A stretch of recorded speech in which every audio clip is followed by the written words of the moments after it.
What in the world is up with tennis and that funky scoring system they use? Finally, I will be able to tell you the answer to this. Today I'm here to inform you about the sport of tennis and the lasting impact it's had on my life. According to the Britannica website, last updated on August 26, 2022, it states, the modern game of tennis is played by millions in clubs and on public courts.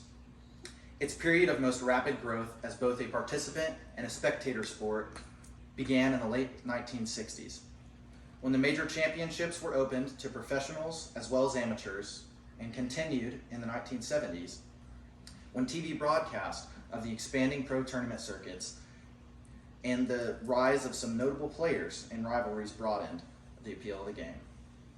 My name is John Mark Gorgeous, and today I'm able to provide you with accurate information based on my years of experience in the sport and all the research I've done on tennis. According to Michael Cascaroni, on January 4th, 2020, on a website titled 7 Interesting Facts About the History of Tennis, it states, tennis dates back to 12th century France. Let's begin by talking about the history of the sport. I want to start off with how the scoring in tennis works. You start off at 0-0. The server would announce love all. In tennis, 0 is called love. The first person to win a point goes to 15 love, and then the next point is 30, and the next point is 40. Players can tie at 40-40, which is called deuce, and the next person to win a point after deuce has the advantage. In order to win a game in tennis, you have to win by 2. Everything in tennis is always winning by 2. So after the advantage point, you would win. But these deuce and add points can go back and forth for a long time. Tennis is comprised of sets, so 6 games equals a set. Depending on the competition, you'll play 2 out of 3 sets, 3 out of 5 sets. It just depends on where you're playing. If you reach 6 games all in a set, you play a tiebreak. And a tiebreak is different from all the other games in a tennis set. You play 7 points, and it's scored 1, 2, 3, 4, 5, 6, 7. And it's also a win by 2. And it starts with one person serving 1 point, and then from there on, you serve 2 each. So that's sort of how the tennis scoring works. So now let's talk a little bit about the history. A lot of the history of the scoring is uncertain. Some people believe one of the greatest suggestions is that tennis is based on the progression of minutes on the clock, as far as 15, 30, you'd think 45, and most people think that 45 was how they scored it back in the day, but of course now it's 40. One of the best suggestions for this is that tennis, some people can get lazy with the scoring, and I think somewhere throughout time they altered it, and instead of saying 45, they started announcing 40, which is something I could definitely believe because I've played a lot of players in tennis and in tournaments where they'll announce the score as, instead of saying 15, they'll say 45 or 35. To me, that's just being lazy. I always say 15. But anyway, to each their own.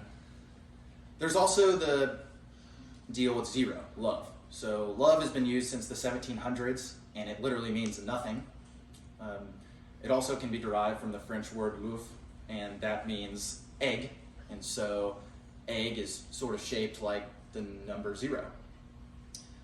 The modern game of tennis started in 1877 by the All England Croquet Club. They set aside a field and began the new game, in which they played the modern version, where you score it just how we score today, and it's most of the same rules apply, and that was actually the first Wimbledon championship. Now I want to move on to how my interest in tennis started and how it's impacted my life. I really got interested in tennis in 8th grade. I didn't really play that much in my beginning years in middle school. I went to practice and stuff, but I wasn't very excited about it. And in late 8th grade, I got really into it, especially my freshman year of high school. Unfortunately, after my mom died, it was a great way to occupy time. And I just was able to play nonstop. I went out and bought 2 new rackets, shoes, bag, and just hit the courts.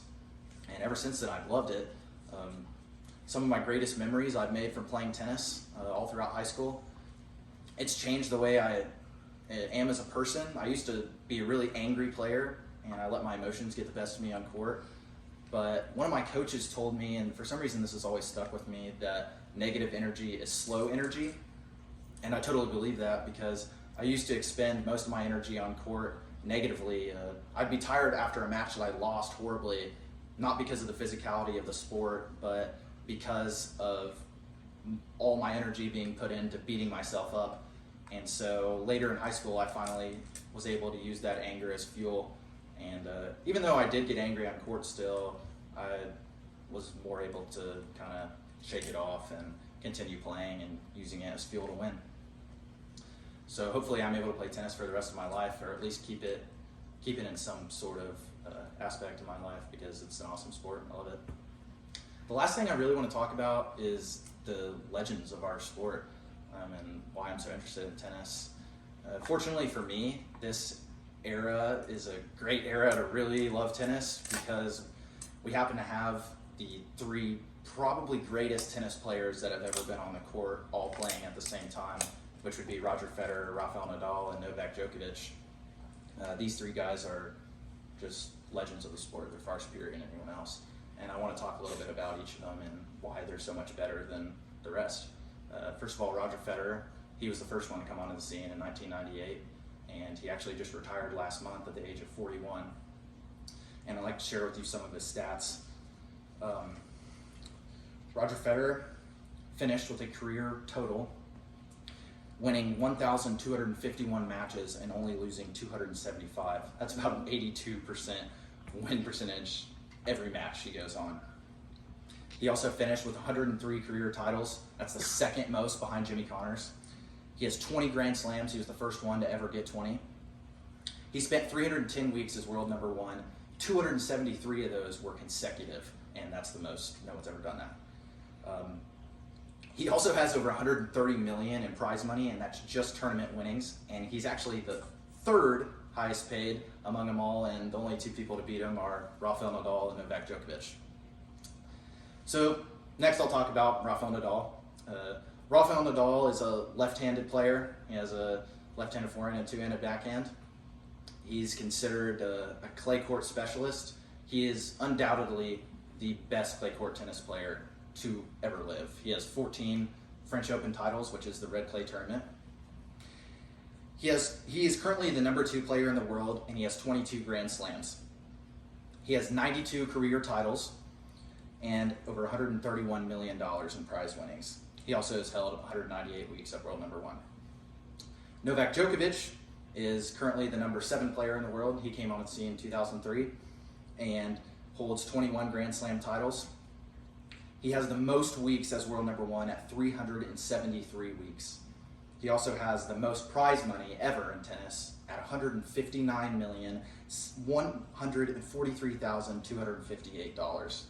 And this doesn't include endorsements, just prize money.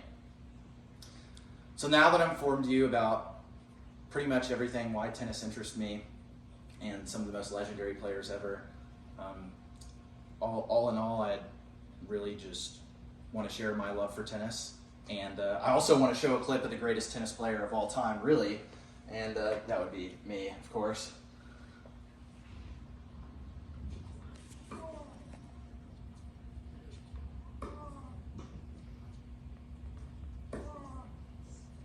That's how to play tennis, people, right there. And that's all I have to say, so thank you guys so much.